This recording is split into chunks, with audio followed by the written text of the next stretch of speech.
హల్లెలూయా. దేవుని నామానికి స్తోత్రాలు. మీ అందరికీ నా వందనాలు తెలియజేస్తున్నాను. ఈ దినం కొరకు దేవుడు సిద్ధపరిచినటువంటి మాటలు. ప్రియ సహోదరి సహోదరుడా, మన జీవితాల్లో అనేక సార్లు మనం చేసేటువంటి ప్రార్థన కేవలం మన చిత్తానుసారంగా దేవుడు కార్యాలు జరిగించాలని ప్రార్థన చేస్తూ ఉంటాము. ఒకవేళ అదే జరగకపోయినట్లయితే దేవుణ్ణి ప్రశ్నిస్తూ ఉంటాము. దేవా, ఎందుకు నేను ఇంతగా ప్రార్థన చేస్తున్నా, ఇన్ని ఉపవాసాలు ఉంటున్నా, గంటల తరబడి ప్రార్థన చేస్తున్నా, నా ప్రార్థన ఎందుకు అంగీకరించడం లేదు, నా జీవితంలో కార్యాలు జరిగించడం లేదు అని ప్రశ్నించే స్థితిలో నీవు ఉన్నట్లయితే దేవుడి దినం యోనా జీవితం ద్వారా నీతో మాట్లాడుతున్నారు. దేవుడు యోనాని నినివే పట్టణంకి వెళ్ళమంటే తర్షీషు వెళ్తున్నాడు.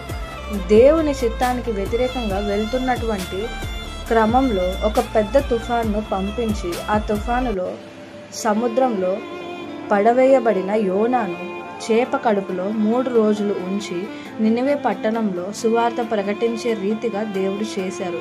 సువార్త విన్న ఆ పట్టణస్థులు ఉగ్రత నుండి తప్పించబడి దేవుని కనికరం పొందుకున్నారు.